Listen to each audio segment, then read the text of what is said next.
Hello, friends, good morning. In the series of the topics, which I started as the last topic of Change is Beautiful, today I am again sharing with you some of my experiences and point of views about another topic which is close to my heart. As I said, these topics are my individual point of view, but also I think they are into my personality for a long time, and I'm thankful to my parents, my well wishers, and my teachers who really helped me to bring this perspective into myself. In today's context, I realize this topic is very, very important. And the topic is comparison is poison. I used to hear that in my earlier life that we should be happy with whatever God has given us. And ideally speaking, we should not compare ourselves to anybody in the world in any aspect. But does it really happen? And why it doesn't happen? And what really happens if we start comparing ourselves to others on a day-to-day basis? Let's have a closer look. We all believe that we are unique in all perspective, from our physical appearance to the way we think about certain topics to many other things. But it is also true that our whole socio-economic status, our background, the kind of family in which we have taken birth, the upbringing, everything is so unique. So when we start comparing ourselves to anybody, there starts the endless series of questions and also challenges which we start facing. Till the time we are happy in our own balloon, we are okay. But the moment we say, okay, I have this, the others have more than this, and the cycle never ends in our life. But why it is so difficult not to compare ourselves with others? I think the basic and the root cause which I have realized personally is that from the very beginning, I think it comes from parents also.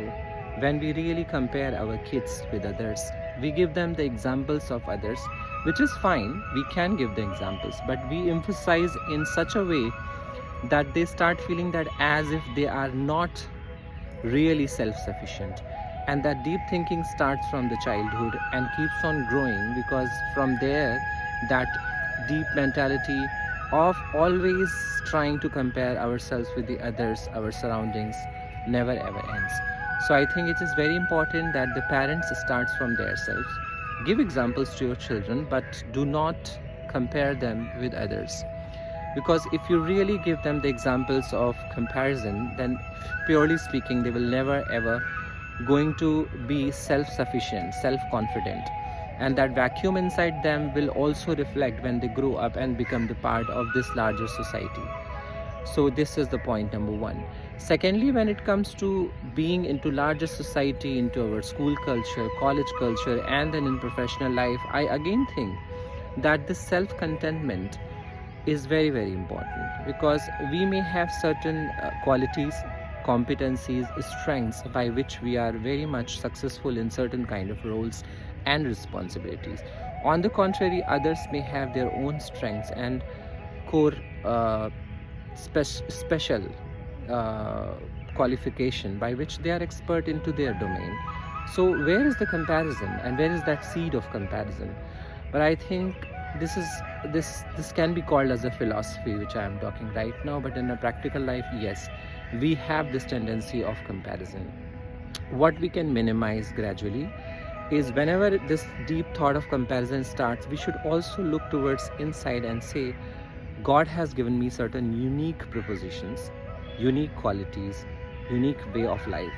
Let me be happy in that life. And that's like a self-made conscious decision which you take gradually, step by step, and then it becomes your habit. And one fine day you realize that now this comparison is becoming little less and less on a daily basis. So my friends, this is, I think, one very good thought which, if gradually cultivated, again I emphasize gradually cultivated, can really help all of us to remain in a more peaceful way, to also appreciate what God has given us as our unique self, and also to keep the family environment more sane, and our kids also growing in an environment where they are happy with what they have. Thank you very much.